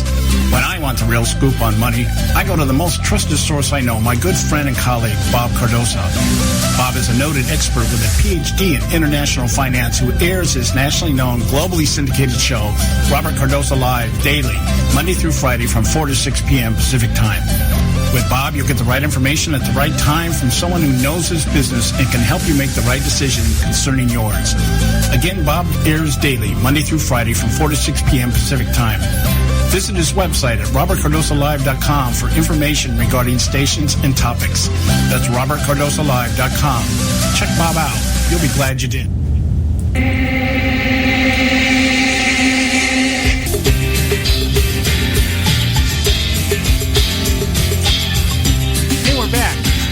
Are listening to the Conservative Syndicate. I do want to remind everybody we do have a website. It's called theconservativesyndicate.net, and you can, at your leisure, visit it and find any of our shows, our archives. Everything we do on this show is documented. We are transparent as can be. And you can go to our website. We hide nothing. We edit nothing. And it didn't cost billions to put the site together like it did the Obamacare site. Yeah, it cost me $47 to put this site together. And it is one of the most transparent sites that you'll ever get your hands on. And it works. And it works all the time, every time. Hey, I want to continue this segment here. I'm going to read you a clip, or I'm going to read you a blurb from a publication. And I'll just throw it out here into the air, and I'll give you the opportunity to answer for the public, Joe, since we don't have the public online here. I'm going to read you this, a 2-paragraph blurb. And what I want you to do, Joe, is identify for me who it is about. All right? Okay. A political outsider is defying the odds, slaying establishment foes, and attracting huge crowds of rowdy supporters, enthralled by his slogans and his pledge to restore American prestige. The insurgent candidate travels the country making bold denunciations of the Iraq War and China's treachery on trade, of the special interest and lobbyists corrupting the will of the people, while promising to save Social Security, to put an end to government waste and rebuild our crumbling infrastructure. Who made that? Who wrote that? Or when was it written? I'm sorry. When was it written? It sounds like something that the illustrious Donald Trump would have said, but I got a feeling it was written way before then. This was written in 2008 about Barack Obama. This was the narrative of the media back in 2008, Barack Obama. I was looking at, during the break here, I was looking at this. This is from Red State, Caleb Howe. Trump is Barack Obama. Obama is Donald Trump. And it has a video here of all the things that Donald Trump has said, and laid right next to it is all the things that Barack Obama said in his campaign, and they are almost verbatim, word for word. Well, it's very similar, isn't it? I said before that the "Yes We Can" and "Make America Great" it's a slogan to the max, and it was like, where's the beef? Yeah, so I'm going to take this. I'm going to put it on. We're going to use it tomorrow. I'm going to play this. I can't do it here because, like I said, I just got this stuff just before we came on the air, so I didn't have a chance to put it over into an MP3 file that we can throw on the air here for people. But we'll do it tomorrow, and you'll see the similarities here. That's why I think a lot of what Trump is doing has actually been a planned strategy, and it was just a matter of if it goes this way. Like this thing with the primaries right here, votes versus delegates. It's like as long as we're winning and it looks like we're going to, just schlong everybody and we're going to walk away with this thing early on, we won't say anything. But since now it's becoming a little bit of a contest, at least in the eyes of the public, one way or the other, that there's a new strategy here. Trump's got a new campaign manager. And he's actually trying to organize a little bit right now. Everything up to this point has just been his personality. I am Trump, that kind of thing. So hear me roar. Yeah. So all right, let's get back. It's huge, huh? It's huge. It's huge. I mean, yeah, I get you. I'm just. I saw something on Facebook today. Somebody took one of Anthony Weiner's phone photos. Oh God, no! And they put Donald Trump's head on it, and the caption underneath it. You can tell it was taken on a phone. It's like, how I've never done this, but you take a picture of the mirror. You look in the mirror, and then you take a picture of the mirror. That kind of thing. Yeah. You're a little. The selfie's gone bad. Yes. Yeah, Anthony Weiner. With Donald Trump's head on it, and it said underneath it, "It's huge." Oh, jeez. Yeah, Huma's husband. Let's remember who Anthony is. Well, that's Quentin's second in command. That's her husband, the Wiener. Well, one thing I have to say is one thing that really I like about America that I'll probably never get tired of. Is we do have a very warped sense of humor at times. At times we certainly do. I mean, all right. We left off with possible scenarios here, extreme scenarios, but not out of the realm of possibility given what's going on today. With the delegates choose a candidate that does not represent public wishes, and like I said, that's the common narrative that's being floated out there right now. Now, these are some of the scary ones, but again, I don't think out of the realm of possibility because there's already been talk about it. One is a convention-inspired conflict and riots. Oh, yes. Okay, now we've already had this in the past. 68 convention was probably the most notable or the most remembered. The Democratic National Convention in Chicago, which actually one 17-year-old was actually killed for being out after curfew. And apparently when he was accosted, he pulled a gun on a cop and ended up dying. But over 500 arrests, a lot of bad blood, a lot of things happened during that convention. You had reporters being accosted on the floor of on the convention floor during that convention. Right, and listen, the most important point to make about this particular convention in '68 was it was a contested convention. Yeah. It was a contested convention. Hubert Humphrey was the equivalent to Hillary Clinton. He was the establishment choice, had not even really been campaigning. but had all the establishment in his pocket. But they had an upstart come along by the name of Robert Kennedy, and Robert Kennedy was gaining ground on Humphrey very fast, and he was assassinated, and it sent everything into overdrive.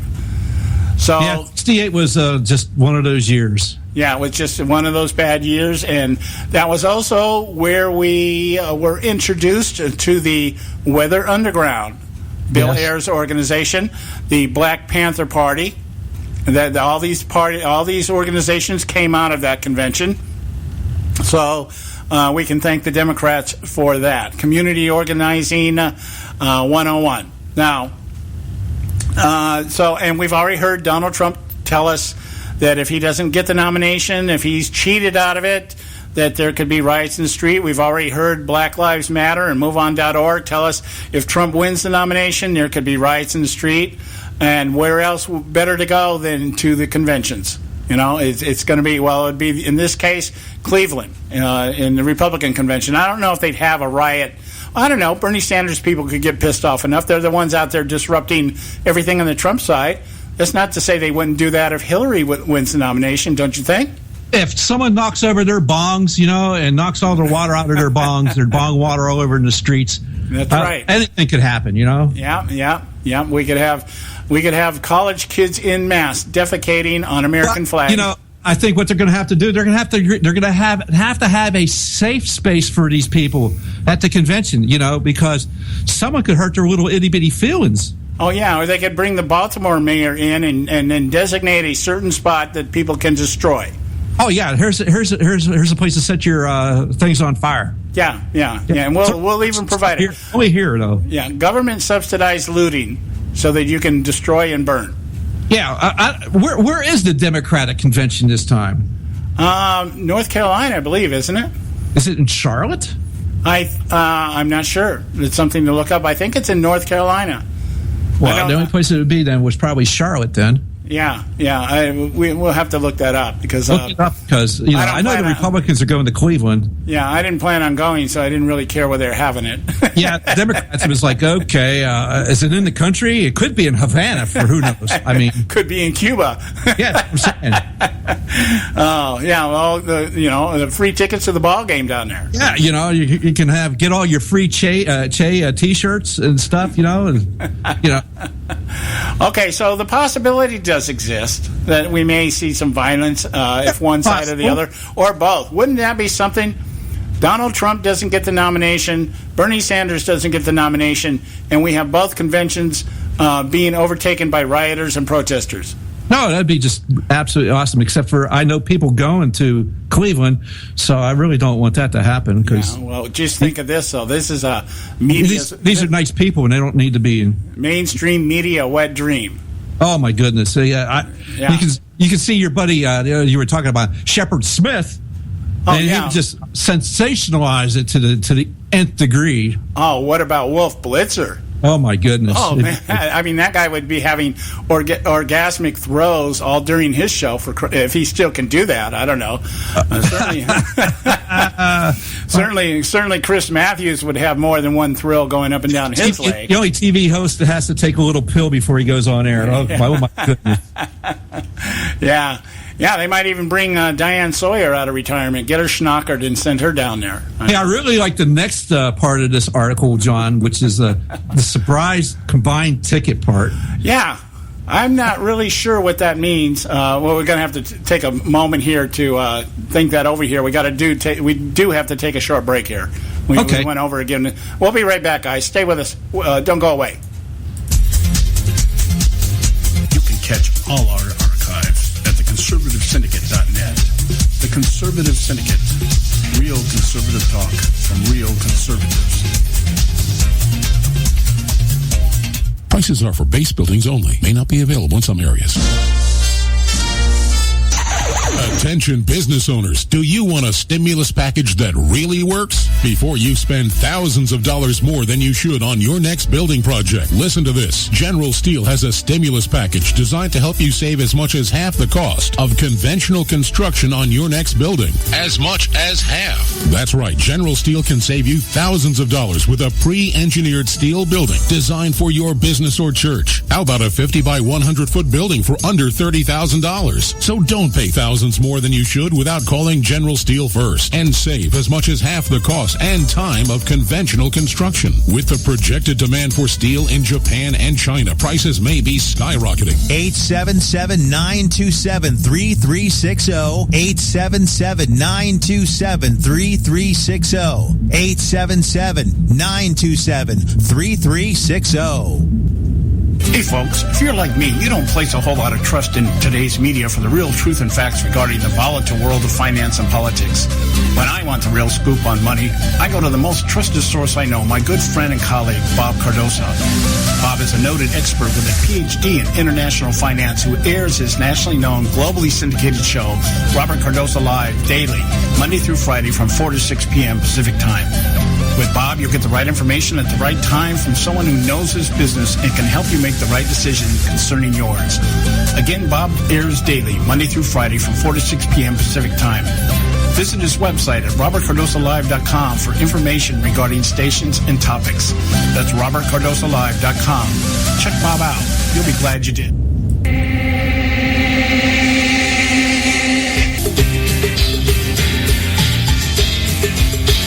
All right, we're back.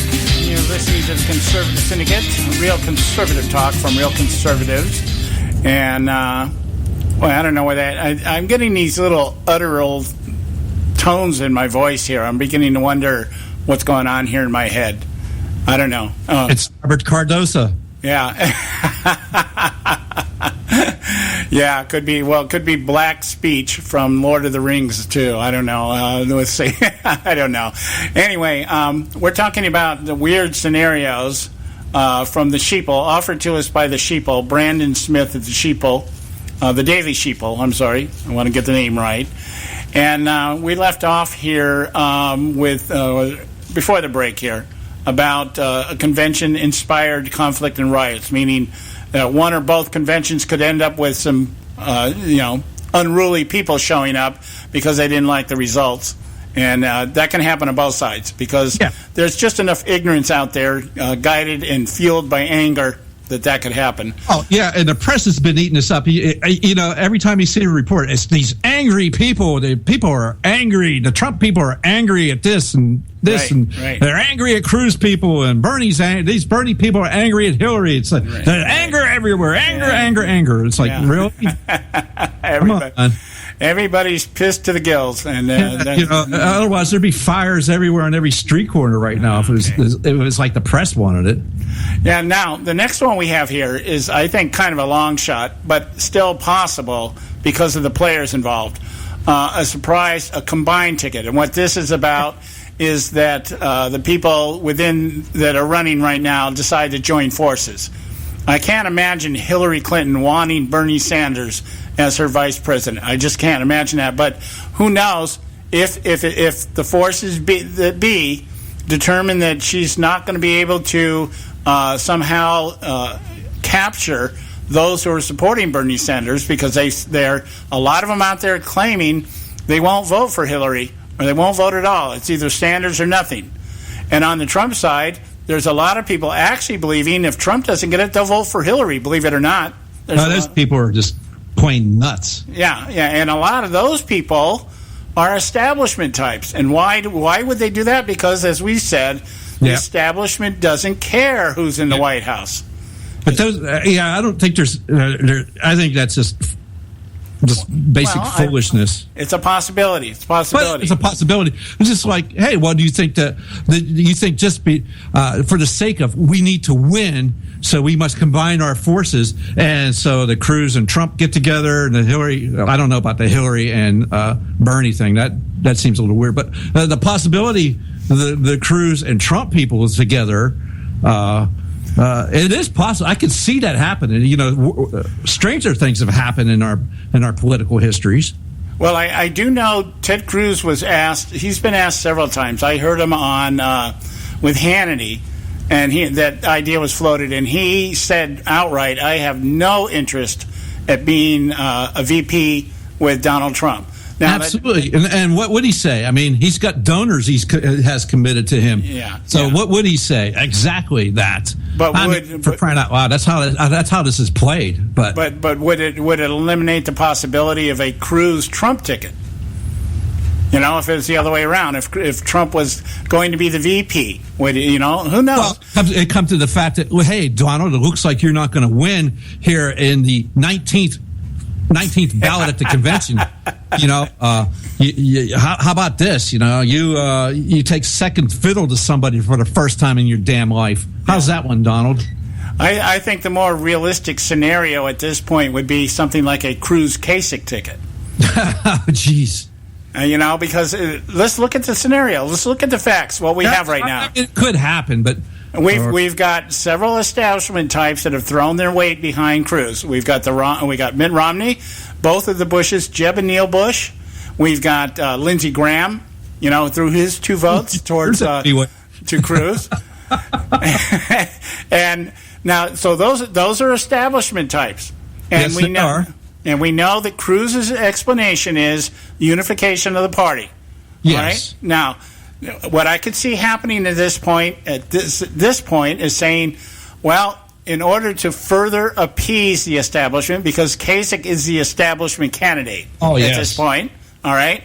I've had people say, well, what if they drag Jeb Bush back? And no, Jeb Bush isn't going to do it. We would, if Jeb Bush was going to do it, it had already been done because all this was done at the beginning.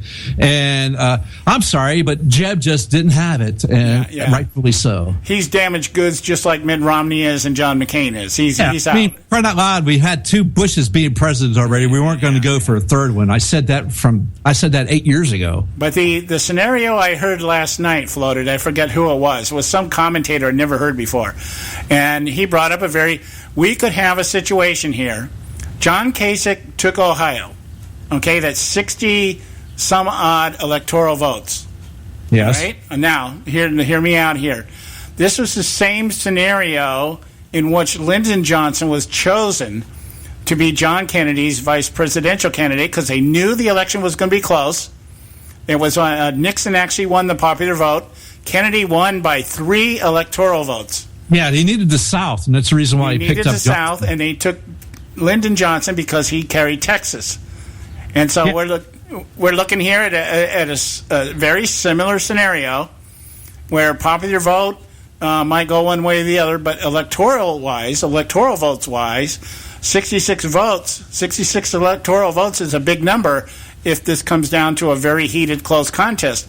So let's throw Kasich on a ticket as a VP in order to bring that in. And the same thing with maybe Rubio. Maybe they resurrect Marco Rubio and say, hey, let's bring him in on a ticket, and we get those delegates. Well, he didn't win any delegates in Florida. Okay. That's Trump called the delegates in Florida because it was a winner-take-all state. Yeah. Oh, my goodness. Yeah. So, I mean, we won't get into that. So the idea of combining the forces is not so unrealistic. Where I think it's more unrealistic is when we look at Hillary Clinton conceding that Bernie Sanders controls a large part of the electorate and saying, okay, let's bring the old fart on as a ticket, that kind of thing. I don't know. I'm still playing this. I still see this in my crystal ball. Julian Castro is going to be the VP nominee. I'm going to stick with this because I'm not hearing anything about it. Yeah. That makes sense. It really does. Yeah, well, they've got to do something. Especially if Ted Cruz ends up with a nomination, they've got to cancel out that Hispanic vote, bring on Julian Castro. Yeah, because the Democrats are always good at identity politics. Yeah. So okay.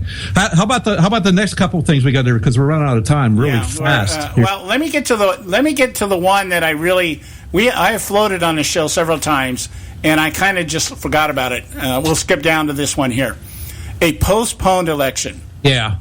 Okay, extenuating. Remember, I floated this idea that perhaps the plan here is to get things so chaotic and we have so much violence and everything going on that Barack Obama stands up one day and says, you know what, we can't have an election. There's already been Democrats that have been talking about this. He can't just do that on his own, though. Yeah, let's suspend the election in lieu of all the things that could happen and all the violence that might be taking place and everything else, and I'll just serve a third term.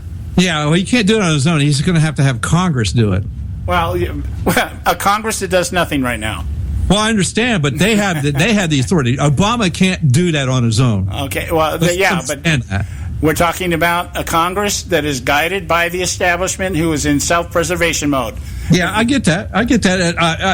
It could be, but do you imagine how dark things have to get for that to happen? Yeah. So anyway, I'm just be one step away from out and not riots and war, a civil war in the streets. Basically, I mean that's how dark things would have to be. Oh yeah, and but I think even with something like that, now we go into a combination of all the other things: riots. Yes. Violence and all the other stuff, which leads to another one here on the list here, possible civil war. Yeah, Could happen.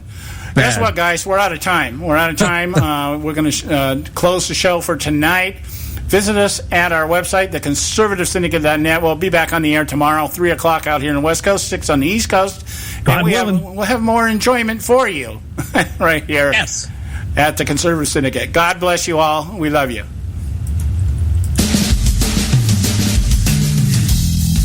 Tuning in to this edition of the Conservative Syndicate, the globally syndicated, politically incorrect talk show that seeks to tear down the imaginary wall of separation between church and state.